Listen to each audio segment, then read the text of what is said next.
This is the Transformers EARTHSPARK Warrior Class ESD13DX hashtag from the series Transformers EARTHSPARK by Takara Tomy. I picked up this figure from the Toys R Us branch at Toyuso in Tokyo.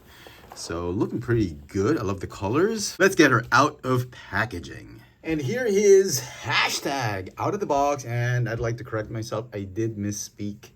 I misspoke earlier in the video.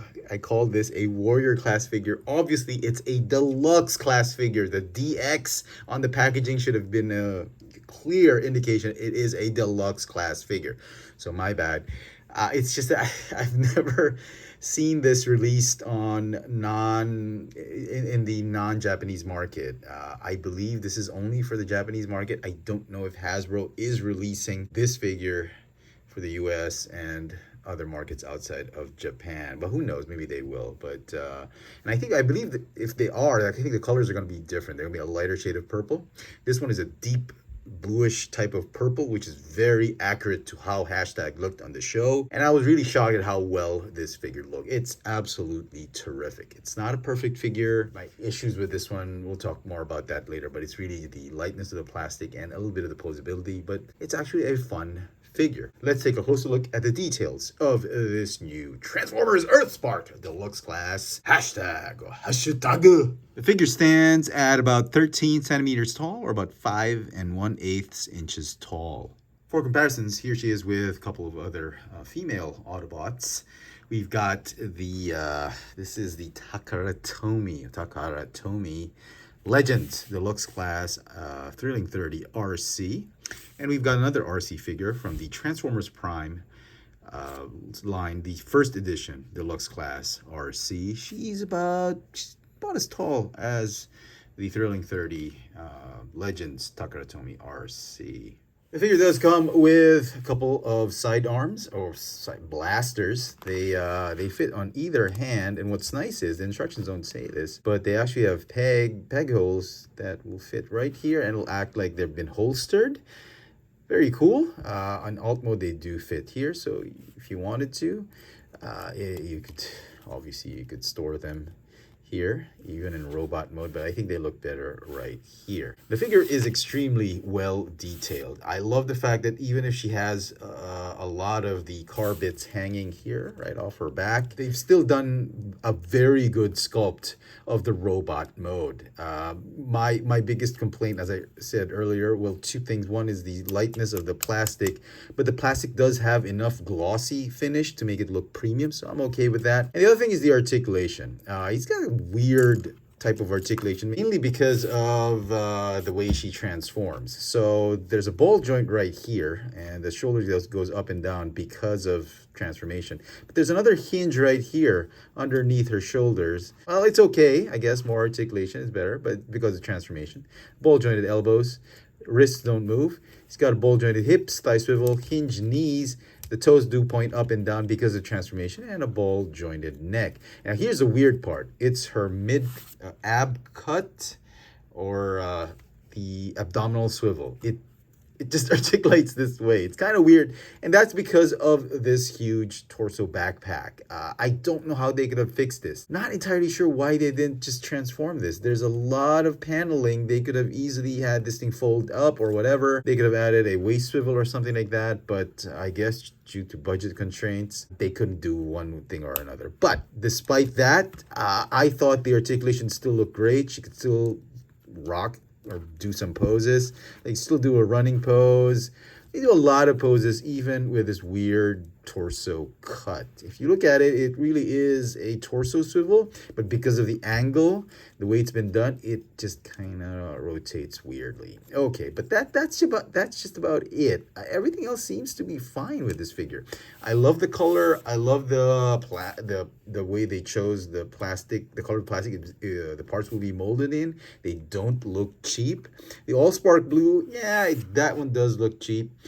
But it turns out okay when you take it as a whole package. I mean, yeah, we're all pretty much used to the All-Spark Blue by now, but I think it complements and accentuates, or it gives the gives the figure enough accents to make it less static. Now let me give you a close-up look at that head sculpt. It's pretty accurate, although I would have wished that you could have painted the eyes or somehow have the eyes visible, because on the show these are clear. It's a clear visor. I don't know how they could have done that. I wish they could have done the visor as a separate piece.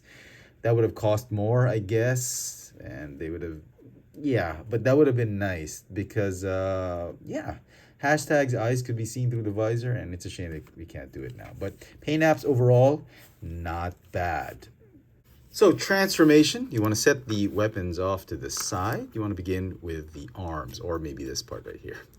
Sorry, just fold up this panel right here, and then the arms. You want to rotate the arms so that the fenders, the front part, the bumper, front part, the front wheel well is aligned properly with these kibble on the backside of the figure. So you want to raise that up, raise up the shoulders on those hinges, and just tab them onto this back panel right here. That'll form the front part of the car.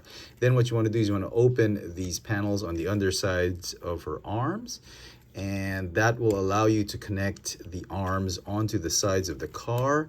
You do it if you can, like this.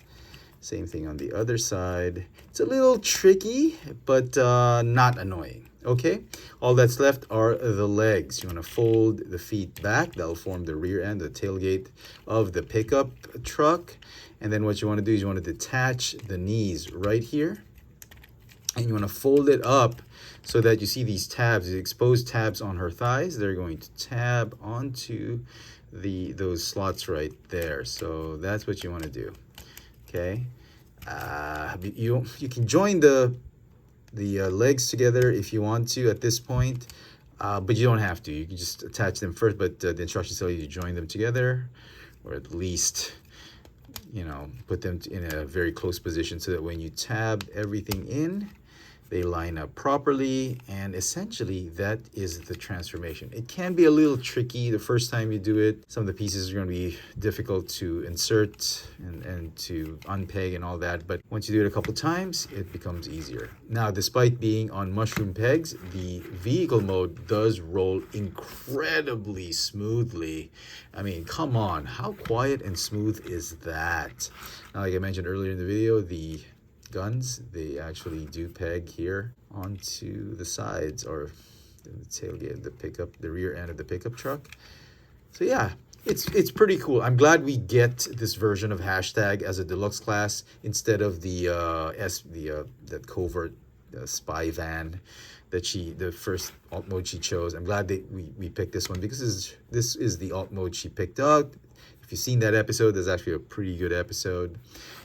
So yeah, very cool. It's just a shame that you can still see the thighs here on the rear end, but overall, I am very, very pleased with the way it turns out. It's very solid transformation, a little tricky, but it can be very, very satisfying if you do it properly. Now, if you want some size comparisons, here's my standard size comparison figure. This is the Kingdom War for Cybertron Trilogy Sideswipe. So as far as deluxes go, yeah, she is on the small-ish side compared to the regular size deluxe class figures. But here she is with another deluxe class figure. We've got Legacy United Gears, and as you can see, is much bigger than your standard Minibot in deluxe class format. So not bad at all. I'm loving this alt mode. And so some final thoughts on this Transformers EARTHSPARK Deluxe Class hashtag. Man, this figure is amazing. I did not expect it to be this good. I had a few problems with the articulation, maybe some parts of the transformation was a little tricky, but overall, I thought this was a really, really good figure. The sculpt is amazing. Articulation is pretty okay. The colors are actually pretty accurate. If you had a choice between the Hasbro version or the Takara Tomy version, I think this is the one you need to get.